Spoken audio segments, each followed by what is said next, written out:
के तकरीर का मौजू है हिंदू धर्म और मजहब इस्लाम में यकसानियत। धन्यवाद डॉक्टर जाकिर नायक साहब। मेरे जिस्म का दिया गया नाम डॉक्टर वर्मा है और मैंने कुरान शरीफ भी पढ़ी है, बाइबिल भी पढ़ी है और वेदवाद की थोड़ा सा अध्ययन किया है।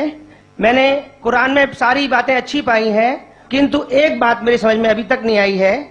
ये हिंदूवादी वो कहते हैं कि जन्म होता है और कुरान में एक बात आती है कि मुर्दे जिंदे किए जाएंगे। ये दो बात मेरी समझ में अभी तक नहीं आई है। हिंदू तकवा कहता है, उन्हें देखा कि जन्मवाद कि जन्म होता है, मैंने डिस्कवरी चैनल में भी ये चीजें देखी हैं। और दूसरा कि आखिर में कुरान में कि मुर्दे जिंदे किए जाएंगे। मैंने इस बात को बहुत से पूछा है, किंतु मेरे का इस बात का क्लियरिफिकेशन कोई भी मजहब, एक तो जन्मवादी, दूसरा जो जन्म नहीं मानता यानी मुर्दों को जिंदा करता है, समझा नहीं पाया। मैं आपसे प्रार्थना करता हूं कि इस बात को कुरान के माध्यम से और आपके माध्यम से मैं समझने के लिए आपसे गुजारिश कर रहा हूं। धन्यवाद। डॉक्टर साहब ने अच्छा सवाल पूछा है कि उसने कुरान मजीद पढ़ी और सब बात को तस्लीम करते, सिर्फ एक या दो बात कि कुरान शरीफ के अंदर मौत आती है, मुर्दे को वापस से जिंदगी दी जाएंगी आखिरत में, उनका जिक्र है। और हिंदू लोग ये मानते हैं कि पुनर्जन्म में, और वो डिस्कवरी चैनल पे देखे कि पुनर्जन्म होता है। अगर आप देखेंगे सबसे ऊंची किताब हिंदू मजहब में वेद।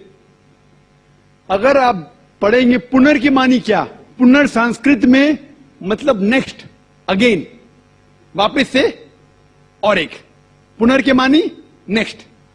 तो पुनर्जन्म मतलब नेक्स्ट जिंदगी और एक जिंदगी।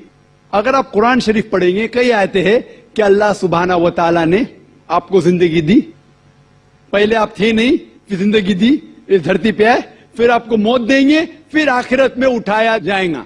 आप जो कर रहे मुर्दों को जान दी जाएंगे आखिरत में, ये हम मानते हैं कि एक बार हम इस धरती पे आते, नेक्स्ट लाइफ इज आखिरत। उसी तरीके से वेद में भी जिक्र है अबाउट पुनर्जन्म, नेक्स्ट लाइफ, सेम हूबहू जिस तरीके से कुरान में लिखा हुआ है।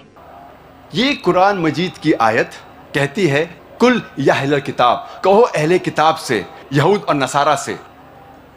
ये आयत खुसूसन अहले किताब के लिए है, लेकिन आम तौर पे ये कोई भी गैर मुसलमान के लिए इस्तेमाल की जाती है। अल्लाह फरमाते हैं, तालो इला कलमतिन सवाइम बैनना व बैनकुम, आओ उस बात की तरफ जो आप और हम में यकसा है। सबसे पहली बात, अल्लाह नाबुदा इल्लल्लाह, हम सिर्फ एक खुदा की इबादत करें। कोई भी मजहब, कोई भी धर्म समझने के लिए हमें धर्म के मानने वालों को नहीं देखना चाहिए, क्योंकि अक्सर धर्म के मानने वाले या मजहब के मानने वाले खुद नहीं जानते उनका धर्म या उनका मजहब क्या कह रहा है। सबसे अच्छा और सबसे बेहतरीन तरीका कोई भी धर्म या मजहब को जानने के लिए है कि उस मजहब की किताबों का मुताला कीजिए। इसीलिए अगर हम हिंदू धर्म को जानना चाहते हैं तो हमें हिंदू को नहीं देखना चाहिए, हमें तहकीक करना चाहिए हिंदू धर्म की किताबों का। और सबसे ऊंची, सबसे अहम हिंदू धर्म की किताब है वेद। ये वेद हिंदू धर्म में सबसे अहम किताब है। उसके बाद है उपनिषद, पुराणास, इतिहास, मनुस्मृति, लेकिन सबसे अहम है वेद। अगर हम मजहब इस्लाम को जानना चाहते हैं तो हमें मुसलमानों को नहीं देखना चाहिए, हमें तहकीक करना चाहिए मजहब इस्लाम के किताबों का। और सबसे अहम किताब मजहब इस्लाम में है कुरान मजीद। कुरान मजीद सबसे अहम किताब है मजहब इस्लाम में। और इसके बाद है सही हदीस। इस तकरीर में मैं उन यकसानियत का जिक्र नहीं करूंगा जो आम हिंदू और आम मुस्लिम जानते हैं। पांचवा रुकन ईमान का, आखिरत। पहले हम तस्करा करेंगे आखिरत का हिंदू धर्म में। हिंदू धर्म में मुख्तलिफ राय है आखिरत के बारे में। सबसे आम राय है cycle of birth, death and rebirth, also known as doctrine of rebirth. Hindi में कहते हैं पुनर्जन्म, संस्कृत में कहते हैं समसारा, इंग्लिश में इसे कहते हैं ट्रांसमाइग्रेशन ऑफ सोल, भी इसे कहते हैं doctrine of rebirth, transmigration of soul and also reincarnation theory. आम हिंदू समसारा में मानते हैं और वो कहते हैं और तस्करा करते हैं भगवत गीता की एक श्लोक का। भगवत गीता में लिखा है पाठ नंबर 2 में, श्लोका नंबर 22 में, जिस तरीके से इंसान अपने पुराने कपड़े निकालता है और नए कपड़े पहनता है, उसी तरीके से आत्मा पुराने जिस्म को छोड़ के नए जिस्म में जाती है। इसका जिक्र बृहद्यंकर उपनिषद में भी है, पाठ नंबर 4, भाग नंबर 4, मंत्र नंबर 3 में। Like a caterpillar walks up a grass of blade and jumps to another blade, same way a soul throws away the old body and enters a new body। जिस तरीके से caterpillar घास के ऊपर चढ़ता है और फिर दूसरे घास पे जाता है, उसी तरीके से आत्मा पुराने जिस्म को छोड़ के नए जिस्म में जाती है। आम हिंदू समझता है समसारा के बारे में, इंसान पैदा होता है, फिर मरता है, फिर पैदा होता है, फिर मरता है, फिर पैदा होता है, फिर मरता है। ये साइकिल है बर्थ, डेथ और रिबर्थ की। लेकिन इसका जिक्र कहीं भी वेद में नहीं है, कहीं भी नहीं है। वेद में पुनर्जन्म का जिक्र है। पुनर्जन्म की मानी, पुनर् मतलब नेक्स्ट, अगला, जन्म मतलब बर्थ, नेक्स्ट बर्थ, पुनर्जन्म।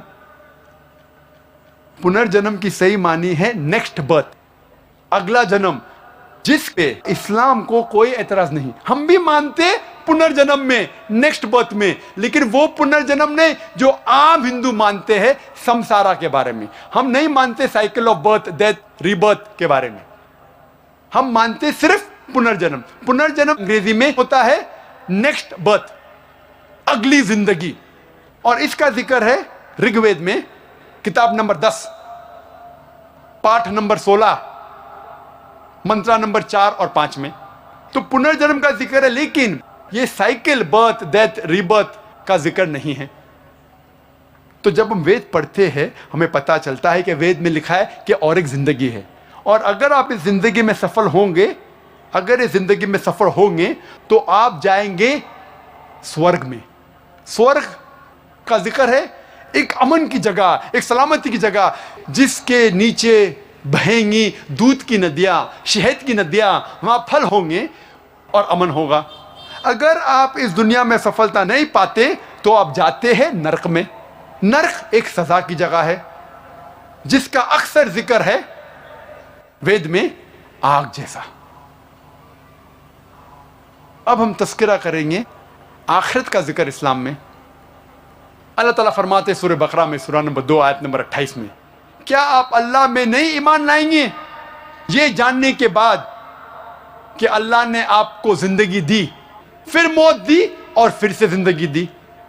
अल्लाह ताला फरमाते सूरह मुल्क में, सूरह नंबर 67 आयत नंबर 2 में, अल्लज़ी खलक़ल मौत वल हयाता, अल्लाह ने मौत और जिंदगी बनाई ताकि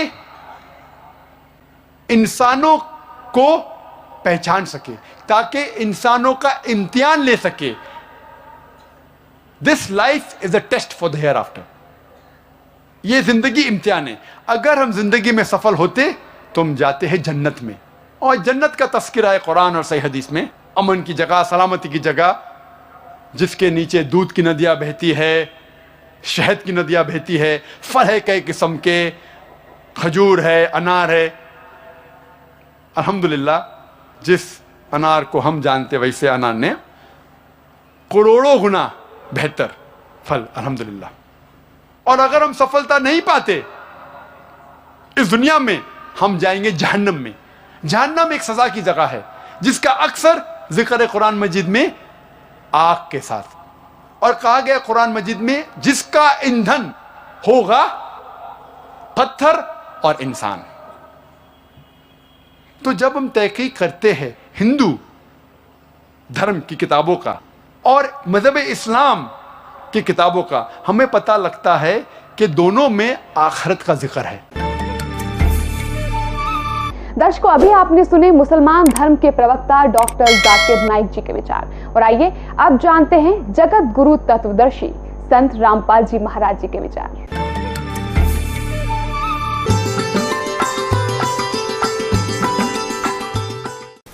दंडवतम गोविंद गुरु बंधु अविजन सोए, पहले भये प्रणाम तिन नमो जो आगे होए। पुण्यात्माओं, जब आपको ये तत्व ज्ञान होगा तो पता चलेगा कि हम एक ही परमात्मा के बच्चे हैं, हम भिन्न भिन्न नहीं हैं। कोई तो कहता है कि जैसे पवित्र हिंदू धर्म के श्रद्धालु कहते हैं हमारा हिंदू धर्म अच्छा है, और मुसलमान धर्म के श्रद्धालु कहते हैं हमारा मुसलमान धर्म सर्वश्रेष्ठ है, सर्वोत्तम है। मैं चैलेंज करता हूं, मैं दावे के साथ कह सकता हूं कि कोई भी शख्स सारी दुनिया में एक भी इस्लाम की बुनियादी बात को साबित नहीं कर सकता कि ये इंसानियत के खिलाफ है। ये मेरा चैलेंज है, ये मेरा दावा है। ईसाई धर्म के श्रद्धालु कहते हैं कि ईसाई धर्म सर्वश्रेष्ठ है, और सिख धर्म के मानने वाले श्रद्धालु कहते हैं सिख धर्म सर्वोच्च है। हम क्या कहते हैं, ये दास क्या कहता है, हमारा क्या धर्म है कि जीव हमारी जाति है, मानव धर्म हमारा हिंदू मुस्लिम सिख ईसाई कोई धर्म नहीं है न्यारा। अब पुण्यात्माओं, मुसलमान धर्म के भाई जो हैं वो कुरान शरीफ को ठीक से ना समझकर उन्होंने क्या विधान बना रखा है, ठीक से ना समझकर उसके श्लोकों को, मंत्रों को, आयतों को उन्होंने ये फाइनल कर दिया है कि कुरान शरीफ का ज्ञान दाता जिसको ये अपना अल्लाह ताला मानते हैं वो क्या कहता है, उन्होंने कैसा विधान जान लिया कि ऐसा कहा गया है। इन्होंने क्या मान रखा कि पुनर्जन्म नहीं होता। पुनर्जन्म की सही मानी है नेक्स्ट बर्थ, अगला जन्म, जिस पे इस्लाम को कोई एतराज नहीं। हम भी मानते पुनर्जन्म में, नेक्स्ट बर्थ में, लेकिन वो पुनर्जन्म नहीं जो आम हिंदू मानते हैं संसारा के बारे में। हम नहीं मानते cycle of birth death rebirth के बारे में, हम मानते सिर्फ पुनर्जन्म। पुनर्जन्म अंग्रेजी में होता है नेक्स्ट बर्थ, अगली जिंदगी। तो पूरे इस संसार की वो कैसे डेफिनेशन बनाते हैं, बताते हैं, वो क्या बताते हैं, पुनर्जन्म नहीं होता, उसके लिए वो क्या पली देते हैं, वो क्या तर्क देते हैं। वो क्या पली देते हैं कि परमात्मा सबको जन्म दे रहा है, पैदा कर रहा है। वो क्या मानते हैं कि सबसे पहले बाबा आदम को उत्पन्न किया और उसी की हड्डी निकालकर उसकी पत्नी हव्वा बनाए, उससे फिर वो कहते हैं सब मनुष्य उत्पन्न हुए। और ये मुसलमान भाई भी बाबा आदम को अपना प्रथम पुरुष मानते हैं। हमारा वीडियो आपको पसंद आया तो लाइक करें, कमेंट करें, शेयर करें। गुरु रियल गॉड यूट्यूब चैनल को सब्सक्राइब अवश्य